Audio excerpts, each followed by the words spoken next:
नंदिनीचे बाबा जीवाला म्हणत असतात, की "हे सगळं तू काही जे करतो आहे ना, हे चांगलं नाही आहे आणि तुला नंदिनी कधीच मिळणार नाही. तू जे हे प्रयत्न करत आहे ना, हे सगळे फेल जाणार आहे." तर जीवा म्हणतो, "आता ओम म्हणण्याची प्रॅक्टिस करावी लागेल." गुड्डू म्हणतो, "इतक्या लवकर हे बाबूजी मानणार नाही. आता मात्र तुला अंघोळ करायची आहे का जीवा भैय्या?" आता जीवा म्हणतो, की "अंघोळ तर करावं लागेल. त्याच्या अगोदर आपल्या चकाचक बाईला साफ करून घेऊया." आपली रिक्षा तर इथे जीवा रिक्षा साफ करत असतो. तर इथे जेव्हा रिक्षा साफ करायला जातो. आता इकडे नंदिनीची आई शारदा म्हणते, की "नंदिनी देवाकडे प्रार्थना करत आहे." आणि नंदिनी म्हणते, की "काही नाही, सगळ्यांना सुखी ठेव असंच देवाकडे मी प्रार्थना करत आहे." आणि सगळ्यांसाठी नंदिनी प्रार्थना करत आहे. आई म्हणते, "अगं सगळ्यांसाठी तू प्रार्थना करते, पण नंदिनी तुझ्यासाठी काही मागितलं का तू देवाकडे?" तर इथे नंदिनी शारदा म्हणते, की "अगं नंदिनी तू हे काय नंदिनी तर इथे शारदा म्हणत असते, "संक्रांत येत आहे ना, त्यासाठीच आता संक्रांतीसाठी लाडू करत आहे." आणि चल नंदिनी म्हणते, "मला शिकव ना आई लाडू करायला." तेव्हा आता नंदिनी सगळं काही तिचं नंदिनी म्हणते, "आमच्या घरीसुद्धा आता काव्या आईसंगी गप्पा मारत असेल." आता शारदा म्हणते, की "अगं तुला किती तू तू पूर्णपणे देशमुखांची आहे. पण तू आता मात्र इकडे हे करत आहे आणि तुला तिकडची आठवण येत आहे." तेव्हा आता नंदिनी सगळ्या तिकडच्या आठवणी आईला सांगत असते. अगदी रमून गेलेली असते. म्हणते, की "खरंच ज्यावेळी काही जर सण उत्साह असला की जेव्हा किचनमध्ये अजिबात हलणार नाही, सगळं काही करणार. कारण की त्यांच्या आजीकडून ते शिकलेले आहे. लाडू, दिवाळीचं, फराळाचं सगळं त्यांना खूप इंटरेस्ट आहे." असं नंदिनी सांगत असते. आई पण आणि आईचं आणि आमचं खूप जमतं. आता काव्या बघ, काव्या आणि आईच्या खूप छान गप्पा रंगलेल्या असतील आणि गप्पा मारत-मारत त्या सगळा स्वयंपाक करत असतील आणि हेच खरंच आणि जीवा प्रत्येक गोष्टीत स्वयंपाकात ह्याच्यात खूप हुशार आहे. तर इथे शारदा म्हणते, की "बघ तू इथे राहून सुद्धा तिथे असल्यासारखं बोलत आहे आणि तू मला वाटतं तू इथे आता जीवाला माफ करावं. या संक्रांतीचा सण तुम्ही दोघांनी मिळून साजरा करावा." आता शारदा म्हणते, "बघ ना सगळं काही विसरून जा आणि नव्याने सुरुवात करा. दोघंही एकत्रित सण साजरा करा." आता नंदिनी म्हणते, की "आई बाबांना भूक लागली असेल स्वयंपाक करते." जेव्हा मात्र इथे अंघोळ करत असतो आणि साबण वगैरे लावतो आणि म्हणतो, की "ठंडे ठंडे पानी से नहाना चाहिए." आणि गाणे म्हणत असतो. जेव्हा म्हणतो आणि जेव्हा साबण लावून बसलेला असतो, नळी घेतो तर त्या नळीला पाणीच नसतं. आता जेव्हा वरती बाल्कनीत आलेला असतो आणि दरवाजा वाजवत असतो आणि तितक्यात धनंजय बाहेर येतो आणि म्हणतो, की "हे काय चाललं आहे? हे कोण आहे?" आणि मग नंतर म्हणतो, "जीवा तू इथे ते हे काय बनवलं आहे तुझं?" आणि तर जीवा म्हणतो, की "मला पाणी द्या थोडंसं."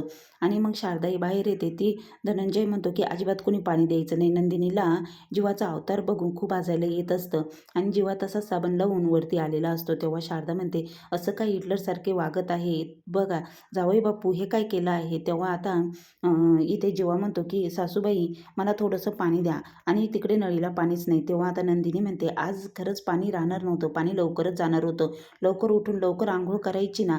आणि मग इथे नंदिनी म्हणते, "हे काय केलं आहे? थांबा मी पाणी घेऊन येते तुमच्यासाठी." जीवा म्हणतो, की "खरंच माझ्या बायकोला किती काळजी आहे आणि माझी बायको इथे आहे आणि तिला मनवण्यासाठी मी इथे आलो आहे आणि हे प्रयत्न चालू आहे." तर इथे धनंजय म्हणतो, "अजिबात तुम्ही शारदा तू आतमध्ये हो." आणि नंदिनीला सुद्धा आतमध्ये जायला सांगतो आणि दरवाजा लावून घेतो. जेव्हा मागे दरवाजा आपटत असतो म्हणतो, की "उघडा दरवाजा." तर इकडे धनंजय म्हणतो, "अजिबात कुणी त्याला पाणी द्यायचं नाही. बघा जर त्याला कुणी पाणी दिलं, आज मी इथंच आहे दिवसभर बघतोच." आता इथे शारदा म्हणते, "असं काय वागत आहे? पिक्चरमधल्या विलनसारखं वागत आहे तुम्ही आणि मग हे सगळं करून चांगलं नाही आहे. तुम्ही असं नका करू. ते आपले जावई आहे आणि त्यांना पाणी देऊया." तेव्हा आता शारदा म्हणत असते, की "असं वागून चांगलं नाही." तेव्हा आता इथे धनंजय म्हणतो, "माझी नंदिनीसुद्धा जीवाला कधीच स्वीकारणार नाही. बघ नंदिनी लगेच वरती निघून गेली आणि तू मात्र त्याची काळजी करत आहे आणि त्याला पाणी द्यायचा प्रयत्न करत आहे. बघ तू जर जीवाला कुणी पाणी दिलं ना तर गाठ माझ्याशी आहे." असं धनंजय म्हणतो. आता अजिबात हे जीवाला जवळ करायचं नाही. आता जीवा मात्र इकडे खाली असतो. तो म्हणतो, की "आता काय करावं? आता पाणीही नाही." आणि मग इकडे तो बोलत असतो, "आता पाणी कुठून?" आता हे तर चांगली मोठी शिक्षा झालेली आहे. तितक्यात बाल्कनीत आता नंदिनी आलेली असते. आणि नंदिनी जीवाला पाणी देण्यासाठी इथे आलेली असते. तर इथे नंदिनी जीवाकडे बघत असते. नंदिनी म्हणते, "आता हे काय? आता कसा आवाज देऊ यांना?" आणि मोठ्याने जर बोललं तर बाबा येतील बाहेर आणि मग आता यांना ऐकायला जात नाही. आता नंदिनी जीवाला आवाज देत असते. जीवा इकडे बघा, जीवाला ऐकायलाच येत नाही. नंदिनी म्हणते, "आता काय करू?" आणि मग आता नंदिनीचा आवाज जीवापर्यंत पोहोचतो. जीवा म्हणतो, "अगं चकाचक बाई तू आलीस का? तुलाच माझी काळजी आहे. बघ ना आता हे." तर इथे नंदिनी म्हणते, की "हे काय केलं आहे तुम्ही?" तर इथे जीवाला शिट्टी मारून इथे नंदिनी आवाज देत असते आणि मग आता इथे जीवा म्हणतो की अरे वा, आता मला वरतून तू पाणी टाकणार आणि मला आंघोळ करायला मिळणार, खरंच तुला किती काळजी आहे. आता जीवा म्हणतो की ठीक आहे आणि मग नंदिनी बादली भरून आणते आणि जीवाच्या अंगावर इथे पाणी टाकत असते आणि जीवा खाली आंघोळ करत असतो आणि जीवा म्हणतो की खरंच किती छान वाटत आहे. आणि मग नंदिनीने इथे वरतून पाणी टाकून जीवाला आंघोळ घातलेली असते आणि जीवाने आंघोळ केलेली असते.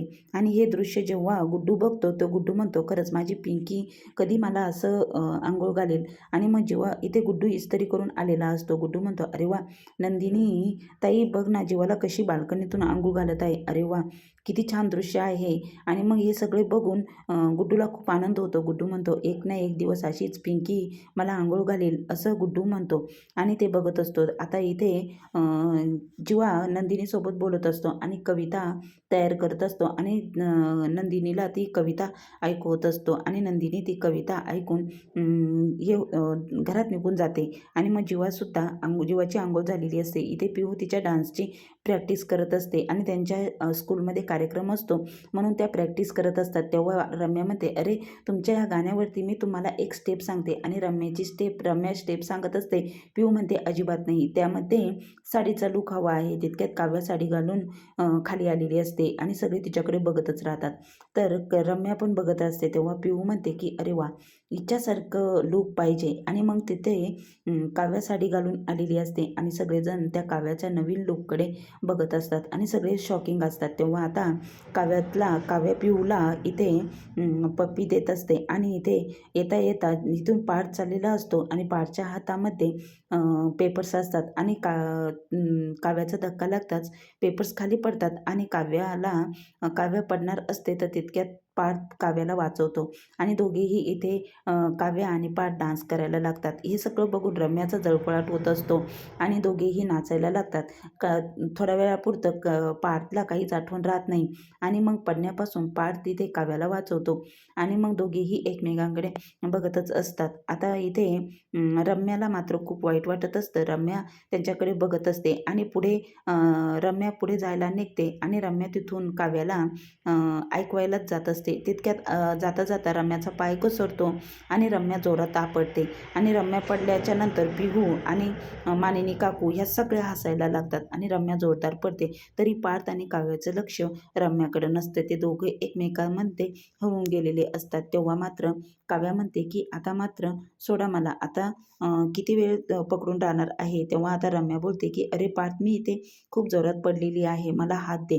पार्थ हात द्यायला जातो तर काव्या म्हणते धर माझा हात घे, मी तुला नक्कीच चांगलं सावरू शकेल आणि तुला माझीच गरज आहे आणि मी पटकन तुला सावरेन. आता काव्याने इथे रम्याला चांगलं जोरात हात देऊन ओढलेलं असतं आणि मग इथे पिऊ म्हणते की अरे वा काव्या वहिनी, तुझ्यामध्ये किती स्टॅमिना आहे ना, तो एकाच झटक्यात रम्या दिदीला ओढून घेतलं. तेव्हा आता काव्या म्हणते हो, माझ्यामध्ये खूप ताकद आहे, असंच सावरायला मी सगळ्यांना येणार आहे. आणि मग काव्या पार्थला इथे विचारत असते धनी मी इथे कशी दिसत आहे. आता पुढील भागामध्ये जीवाचा मोबाईल स्विच ऑफ झालेला असतो आणि जीवा म्हणतो आता मात्र मला नंदिनीच्याच घरात जायला हवं. आता जीवाचा गृहप्रवेश नंदिनीच्या घरामध्ये होणार आहे आणि इथे पार्थ आणि काव्या दोघेही उभे असतात आणि त्यांची एकमेकांना टक्कर होते. तेव्हा मात्र येथे पार्थ म्हणतो आता मात्र शिंग येतील म्हणून मी तुला परत टक्कर देणार नाही. आणि मग आता काव्या म्हणते की मला माहिती आहे तुम्ही असेच माझ्या जवळच येणार आहात. तेव्हा पार्थ तिथे काव्याकडे बघतच असतो आणि काव्या हसायला लागते. आता पुढील भाग खूप इंटरेस्टिंग आहे, पाहायला विसरू नका. चॅनल लाईक सबस्क्राईब करा.